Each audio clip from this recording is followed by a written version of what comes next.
Welcome. I'm Lauren Moon-Schott, and my co-presenter today is Rebecca Philio. We work in the Boston Public Library's Conservation Lab, and we would like to show you how we've been securing intellectual control over lab-generated documentation. We'd like to start this presentation by recognizing the Massachusetts people on whose land we reside. We pay respect to Massachusetts elders, past and present. Let's start by thinking in terms conservators will like.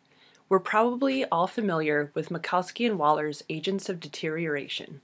These are the forces we as conservators and collections care professionals work to counteract. One tool through which we combat the 10th agent, custodial neglect and dissociation, is intellectual control.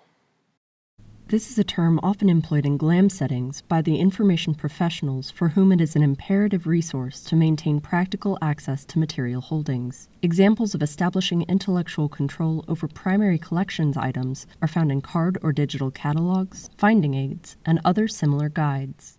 Though it is less frequently discussed, intellectual control is no less relevant to the secondary documents generated through our work. These hold valuable information on the condition of an object over time and reflect institutional values in what we conserve and how we conserve it.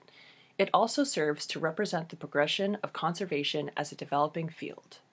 Another consideration when we think of our documentation is its role in transparency and accountability. The BPL is a publicly funded institution, and as such, the public are our stakeholders. Rigorous documentation, and our institutional ability to access it, are a means to demonstrate that the trust the public places in us to care for their heritage is well-founded.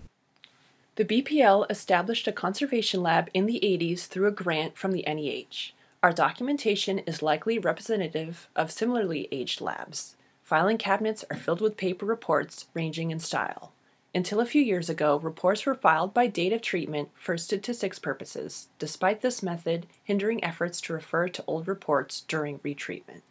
In an essential step which built towards the work we're now doing, the Conservation Lab reorganized our original paper documentation by call number and digitized the records during a rare books department-wide endeavor to update our knowledge of our holdings. This project was initiated by an undertaking to barcode our 300,000 rare books and over 1 million manuscripts. These new digital surrogates joined our pre-existing Born Digital documentation on a departmental share drive. The integration of old documentation with new was not seamless, however.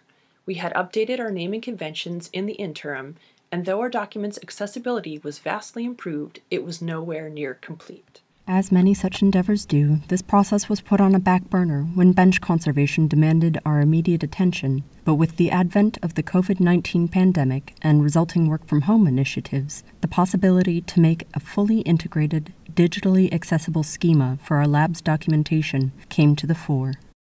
We generated a Google form to gather salient information points from each digital report. As a free open access tool, Google Forms are unbeatable for their easy design and use, and the resulting information is automatically inserted into a searchable Excel spreadsheet. Within the form, we had to balance unique identifying information and report content with the efficient use of conservators' time to input that information. The form that resulted from these decisions essentially creates an indexed finding aid for the original documentation, rather than replacing it. Make sure to consult with a wide range of stakeholders. What information might your curator find useful that doesn't come to mind from a conservator's perspective? How about librarians or patrons?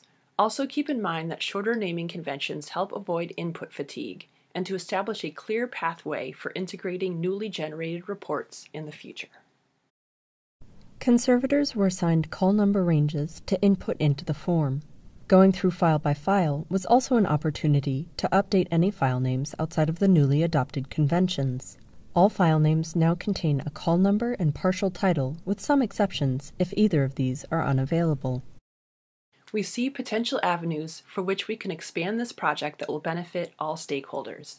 We can integrate our spreadsheet into a database to ease adding new reports and even link digitized reports to catalog records. Taking these steps has ensured that the BPL's documentation is secure and easy to access by those who may benefit from it in the future. With free internet resources and careful planning and execution, you too can bring order to the chaos of your lab's old treatment documentation. Thank you for listening, and stay safe out there.